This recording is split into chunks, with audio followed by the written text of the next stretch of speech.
pay me. Oh no! Because they were a property company selling property. Suddenly they weren't selling property any property wasn't doing anymore. very well in '97. Yeah. So I came here to sell timeshare memberships and holidays and things like that. And what I did, I took that company from selling probably 5 million ringgit a year into 120 million in the first year. Wow! In the first year, turnover in the first 12 months. In the first year. So we took 5 staff, we recruited 2,000 staff, and we basically recreated a product that everybody could afford. All right. And we added value, basically. Excellent. So I left after 3 years. I decided I didn't want to work for people anymore. I wanted to be an entrepreneur. So that's what I did. And there you go. And sounds a few years later, this book comes out, and it's #1 on the MV. Do you ever think you would be #1, honestly? I always dreamed about that, but it's like amazing. I'm still euphoric over it. I'm still going, oh, is this real? Is this real? And I bet you he's going home, he's hugging this book to his chest, about to go to sleep, and I go, dream come true. That's something. Now, okay, let's talk about the book itself. Yeah. Is it for everyone? I mean, not everyone is dynamic. Not everyone has good communication skills. Can they still take something home with this book? Everybody can take something from that, because I learned that communication, the quality of your communication results in 85% of the quality of your life. So the better communicator you are, the more abundance you're going to receive. And when you talk about communicating, effective communicating, it's not just speaking to someone, it's also listening. Yeah, it's not, isn't it? Exactly, it's not talking. The better listener you are, the better rapport you will build with anyone you're speaking to. Including customers. Especially customers. And the thing is that I'm sure that you have a lot of guests on TV.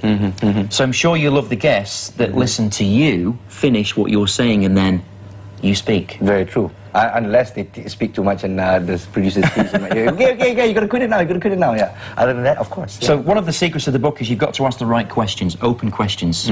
How are you feeling today, what you do, how did you get into this job? All these are open questions. And it's not the questions, how you listen to their answers. And of course, following up to the next question, and the rapport builds. Yes, that makes that relationship stronger, and you get trust. I'm getting tips on how to do my job on national TV. How about that? From a billionaire, nonetheless. Cool. All right. And speaking of that, all throughout those hard times that you've gone through and the success you've achieved now, what's your philosophy, honestly? You want an open question? My philosophy has always been live for today. Live for today. Always do today what you could put off normally. So live for today, dance like you never danced before, talk to people you never talked to before, just have a great time. All right, just go out there and live your life, basically. Don't be afraid. And this is what the book advocates.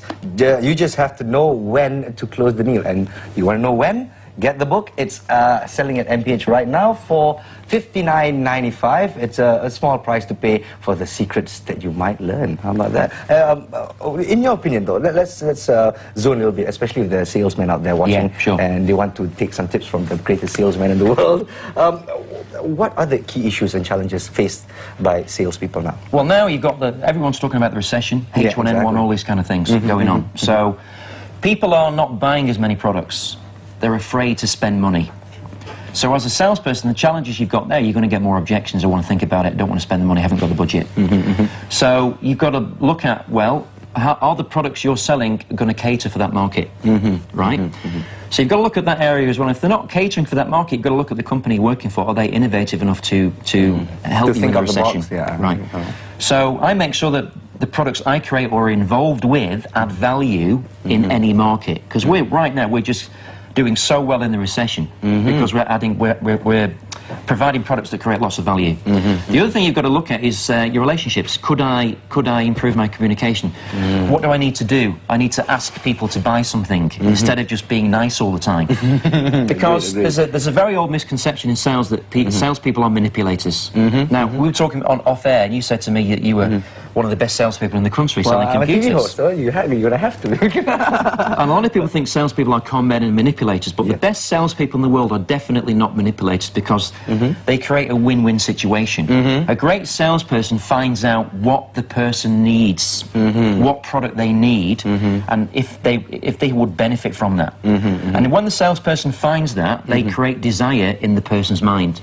Exactly. And when that desire builds, the salesperson is able to get the client to see, touch and feel and experience the product in their life, and if it feels good, it benefits them, they buy it. They shot the money, yeah. You have to ask them, say, listen, you know, would you like that in your name, joint names? Would you prefer the white one or the black one? Which people don't ask. They kind of carry on and have tea and, I see, you know, instead of just asking the right question at the right time. Even the small things do count when it comes to building relationships. Absolutely. With people, yeah? Okay, one last question before we've got to wrap up this interview. Is honesty the best policy for a salesman? Absolutely. Really? Yeah. Even though it means not making the sale? Yeah, because in today's world, it's becoming more transparent. You've got the internet, you can see anything on the internet. And if someone is holding something back or lying to you, you can pretty much find out pretty quickly these days. It's not easy to get away with. Ah, see, there you go. Well, so from the guru himself. So it's like, if that product you're selling is not going to benefit that client, then you are wasting your time and wasting their time. And in fact, it will be really bad for your reputation, because if they buy it and you force them to buy it, they'll go home and they'll regret it, and they'll tell all their friends that you are a con man. Not just the company that gets the bad name, you get the bad name as well. Thank you so much for spending some time with us. I know you're a really busy man. And #1 on MPH, ladies and gentlemen, you just have to know when to close that deal. If you want to find out, go grab a copy today. One more time, $59.95. Small price to pay. All right, we're going to take a break here on The Breakfast Show, the show worth being here for. Again, thank you so much, Mr. Marco Robinson. My pleasure, sir. Amitava. Coming up on The Breakfast Show, ladies and gentlemen, powered by the Hong Kong Tourism Board and the Asian Food Channel, Hong Kong cuisine takes Asia by storm. All this coming up right after the break. Don't go away.